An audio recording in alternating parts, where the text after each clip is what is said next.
परमात्मा ने कहा था, सुन रामानंद राममय हम बावन नरसिंह। और फिर कहा था, ए स्वामी सृष्टा में सृष्टि हमारे तीर, दास गरीब अदर बसु मेरा मैं अवगत सत कबीर।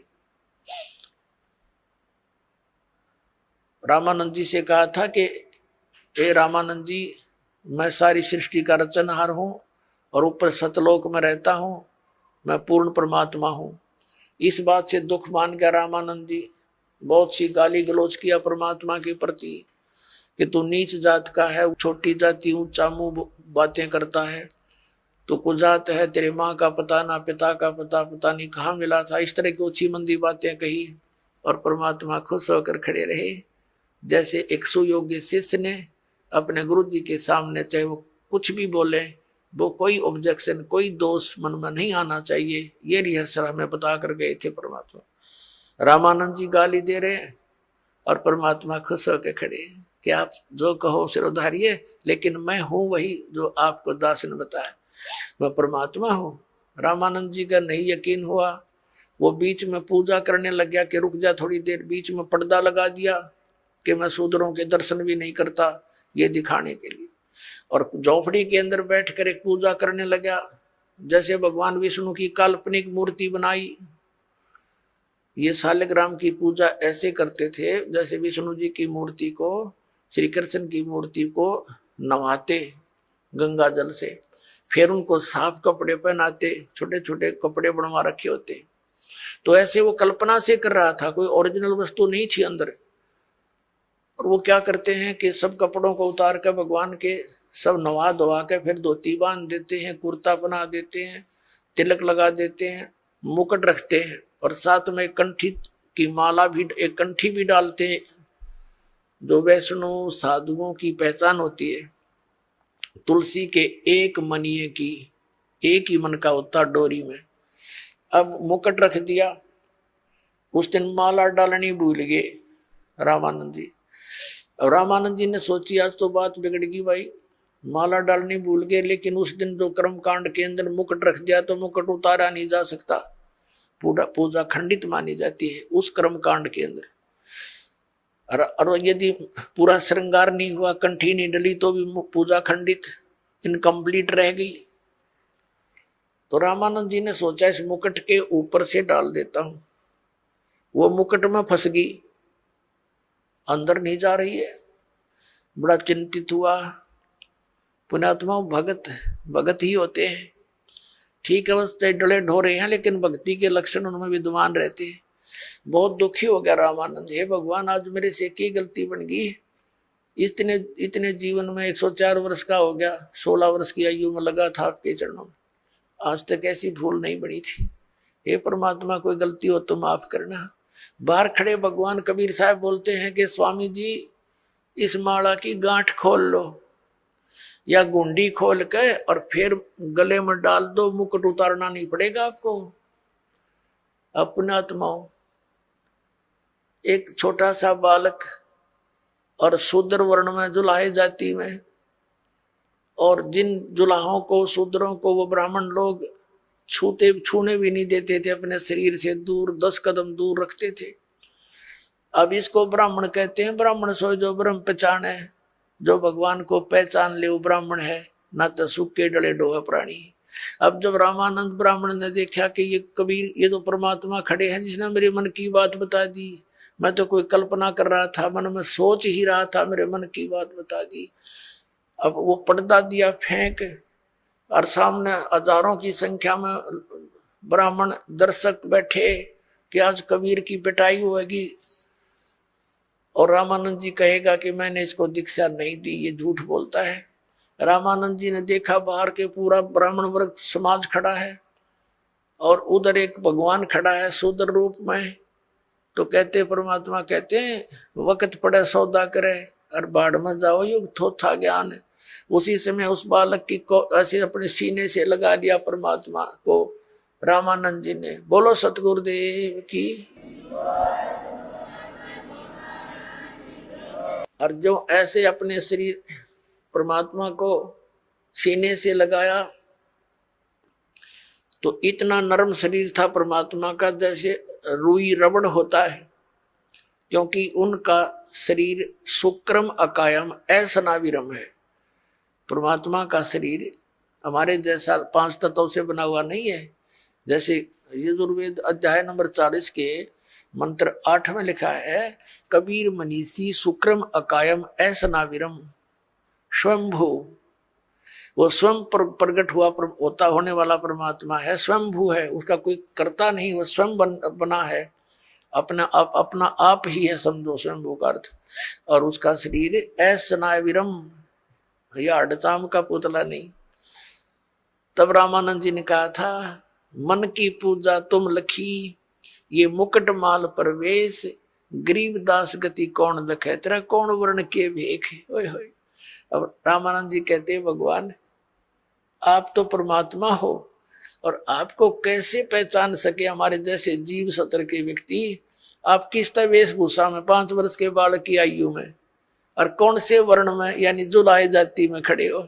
आपको भगवान कैसे माने हम, ये जीव कैसे समझ सकेंगे परमात्मा। मेरी तो आपने भ्रम निवारण कर दिया। मन की पूजा तुम लखी और मुकुट माल परवेश। गरीबदास जी ने अपनी अमृतवाणी में आंखों देखा ये सब चित्रण। रामानंद जी कहने लगे, गरीबदास गति कौन लखे, तेरा कौन वर्ण के भेख है, किस वेशभूषा में और किस जाति में आप खड़े हो भगवान, आपको कैसे पहचाने। फिर परमात्मा ने कहा, स्वामी जी भक्ति करो, आप जो साधना कर रहे हो ये मोक्ष मार्ग नहीं है, इससे जन्म मरण का रोग नहीं कटेगा। प्रसंग चला था, जा सतगुरु की मैं बलिहारी, जो जामन मरण मिटाई। जा सतगुरु की मैं बलिहारी, जो जामन मरण मिटावे, जन्म मरण मिटा दी। तो रामानंद जी ने कहा, बच्चा मैंने तो आज तक जिससे भी ज्ञान सुना है, स्वर्ग से ऊपर कोई भगवान कोई स्थान नहीं, और श्री कृष्ण और विष्णु से ऊपर भगवान और शंकर से ऊपर मैंने भगवान नहीं सुना। अब इनकी पूजा छोड़कर मैं और की पूजा कैसे करूं, कैसे विश्वास करूं। बालक तेरे पे मैंने 104 वर्ष का वर्द हो गया। अब आप जो बताने जा रहे हो कि परमात्मा और है, क्योंकि परमेश्वर कबीर जी ने सारा कुछ बताया, आपकी गीता जी में लिखा है 18वें अध्याय के 62वें श्लोक में, 18वें अध्याय के 66वें श्लोक में आपका गीता ज्ञानदाता कहता है कि तू सर्वधर्मान परित्यज माम एकम शरणम व्रज, तो सर्व भाव से उस परमेश्वर की शरण में जा, उसी की कृपा से तू परम शांति को प्राप्त हो। अब उनको कंठस्थ याद थे, ब्राह्मण थे, वो तो सारी याद थी, पूरी गीता कंठस्थ याद थी, सब श्लोक याद थे। तो रामानंद जी ने कहा कि भगवान हम तो इसका व्रज का अर्थ उल्टा ही लगाए बैठे थे। तो परमात्मा ने कहा, अब उल्टा कर लो, क्योंकि गाड़ी को उल्टा डाल ले तो चले नहीं, गाड़ी को सीधा ही खड़ा करना पड़ेगा। अब परमात्मा ने कहा कि उसकी शरण में जाने के लिए जो साधना है वो 17 में जाएगी 23वें श्लोक में लिखा, ये तत् और सत मेरे पास है। ये मंत्र कबीर साहब ने कहा था रामानंद जी को, ओम तो सार्वजनिक है ही। तब रामानंद जी ने कहा कि देख बच्चा, मैंने सारी उम्र खो दी इसी भक्ति में, अब कहीं मैं घर का रहूं ना घाट का, 104 वर्ष का बूढ़ा हो गया। आप साधना बताओ, कहीं प्रमाण दिखाई देता नहीं। ठीक है, ये गीता जी का मंत्र तो मैंने याद है, ओम तत्सत, लेकिन ये सब कुछ देख कर भी विश्वास नहीं हो पा रहा मुझे। तो परमात्मा कहने लगे कि हमारी बात पर जो विश्वास करेगा तो उसको हम प्रमाण भी दिखा देंगे। रामानंद जी ने कहा, देखो मैं 16 साल की उम्र से लगा था, 16 वर्ष की आयु से, और आज तक मैं यही साधना करता हूं। मैंने पूरा शरीर अपना साध रखा है, समाधिस्थ भी होता हूं। परमात्मा ने कहा, आप समाधिस्थ हो कि कहां तक पहुंचते हो समाधि में। अब वो समाधिस्थ हो गए, अभ्यास था डेली का, योग युक्त होने का, एकदम समाधिस्थ हो गए। समाधि क्या है, सपना सा होया करता है, सपना सा। एक ऐसी स्थिति आ जाती है कि वो भूल जाता है मैं कहाँ बैठा हूं, और ऊपर के जो साजबाज दिखाई देना शुरू कर देता है। तो परमात्मा उनके साथ साथ जा रहे हैं। रामानंद जी पहुंच गए, आगे त्रिकुटी पर पहुंच जाता है प्राणी। है ओम नाम के जाप का साधक त्रिकुटी पर जाता है। वैसे भी जो अन्य साधना करते हैं वो भी जो धर्मी पुरुष होते हैं वो सीधे तक त्रिकुटी पर ही पहुंचते हैं। वहां से फिर 3 रास्ते बन जाते हैं। तो परमात्मा ने कहा कि यहां आगे कहां जाओगे स्वामी जी, समाधि दशा में बातें हो रही जैसे स्वप्न में होते हैं। अब रामानंद जी कहता आगे मुझे पता नहीं, मैं तो यहीं तक पहुंच पाता हूं। तब परमात्मा ने कहा कि ये जो लेफ्ट साइड का रास्ता है ना, ये जाता पहले धर्मराज के दरबार में। ये पूरी नो सोच ले सेक्रेटरीएट है ये पूरा। जब आपकी मृत्यु होगी तभी जा सकोगे, आगे पहले नहीं जा सकते वहां।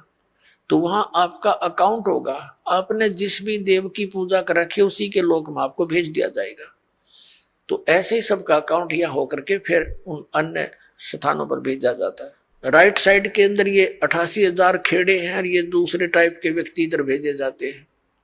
और सामने जो है ये ब्रह्मरंध्र है, सामने का जो है ये तुम्हारे किसी मंत्र से नहीं खुल सकता, ये ब्रह्मलोक को जाता है।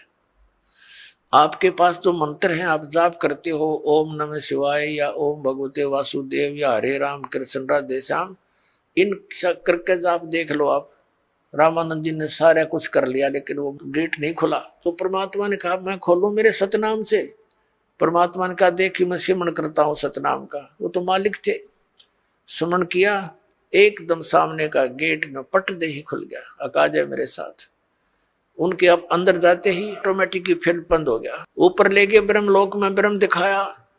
ये अपने पुत्र का रूप धारण करके किसी कभी ब्रह्मा रूप धारण कर लेता है, कभी विष्णु कभी शिव जी। इससे आगे फिर ले गया इसके 21वें ब्रह्मांड में तपस्या दिखाई, जहां ये भून कर 1 लाख प्राणियों को खाता है। फिर परमात्मा परब्रह्म के लोक में यानी 11वें द्वार से पार करके परब्रह्म के लोक में प्रवेश किया। परब्रह्म से आगे फिर अपने लोक में सतलोक में परम अक्षर ब्रह्म के लोक में सतलोक में ले गए, बौर गुफा को पार करके 12वां द्वार पार करके। तो वहां क्या देखा, वहां की जो स्थिति जो भगवान वहां रहते हैं, वहां तेजो में शरीर है परमात्मा का, उसको सतपुरुष कहो, परम अक्षर पुरुष कहो, उसको कबीर भगवान कहो। तो सतपुरुष के एक रोमकूप में करोड़ सूर्य मिला दे, करोड़ चंद्रमा ऐसी रोशनी है उस परमात्मा की, से भी तेज है। और नीचे से जो कबीर साहब गए थे 5 वर्ष के बालक की आयु में, वहां चवर उठा कर अपने दूसरे रूप पर चवर करने लगे। तो रामानंद जी ने सोचा कि ये कबीर जी तो यहाँ का कोई देवता है, गण है, और ये है सचमुच वो परम अक्षर ब्रह्म जिसके विषय में गीता में कहा है। तो उसी समय वो सोच ही रहे थे, वो तेजो में शरीर जो तख्त पर, तख्त माने सिंहासन, तख्त का अर्थ कोई यूं नहीं है लकड़ी का तख्त पर बैठे, यानी अनंत कोट ब्रह्मांड के कंट्रोलर के सिंहासन पर विराजमान है। वहां से खड़े हुए और चवर ले लिया परमात्मा से 5 वर्ष के बालक से, और 5 वर्ष का बालक बैठ गया उस अनंत कोट ब्रह्मांड के सिंहासन के रूप पर, सिंहासन के ऊपर कबीर रूप में। और वो तेजो में शरीर परमात्मा कबीर जी 5 वर्ष के बालक पर एक सेवक की तरह ऐसे सेवा करने लगे चंवर से। रामानंद जी सोच ही रहे थे कि ये क्या चक्कर हो रहा है, छोटा सा बालक कबीर दुलाहा, और ये इस पर यूं भगवान चंवर करता। इतने में तेजो में शरीर परमात्मा का जो था वो कबीर 5 वर्ष के बालक में समावेश कर गया। अकेले कबीर जी बैठे रह गए 5 वर्ष के बालक।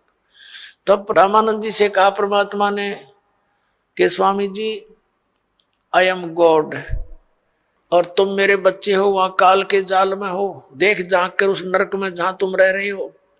रामानंद जी ने नीचे देखा तो उत्तरे की यहाँ तो ऐसे दिखे जैसे कीड़े मकोड़े चल रहे होते इस नरक में। इसका सारे जो यहाँ के राष्ट्रपति और प्रधानमंत्री चाहे सब कुछ हो, वो सतलोक की तुलना में ऐसा गंध दिखाई देता है। परमात्मा कहते हैं 100 योजन जाती है या दुनिया की गंध 100 योजन तक, 1 योजन में 12 किलोमीटर, कहते 1200 किलोमीटर तक इसकी बदबू जाती है ऊपर इस गंदे लोक की, जहां तुम ठाठ मान रहे हो स्वर्ग सारे मिला करके सारे इतने खराब हैं यहाँ के। तब रामानंद जी से कहा कि जाओ तुम वापस यहाँ आना पड़ेगा। हो गया विश्वास आपको? अके भगवान हमारी ताएं खुल गई। जब वापस आए शरीर में, सामने फिर बैठे परमात्मा वही 5 वर्ष के बालक रूप में, जहाँ गोष्ठी हो रही थी उनकी, चरण पकड़ दिए। 104 साल के उस वृद्ध ने, ब्राह्मण ने, सच वो था ब्राह्मण, और 5 वर्ष के दानक के पैर पकड़ दिए उस बालक के और कहा कि दो ठोड़ है, एक तू भया एक से दो, और गरीबदास हम कारणे तुम आए हो मुग्धो। तुम साहेब तुम संत हो, तुम सतगुरु तुम हंस, और गरीबदास तेरे रूप में और न दूजा अंश। तो इस प्रकार आपका जन्म मरण मिटेगा और परमात्मा प्राप्त होगा। बोलो सतगुरुदेव।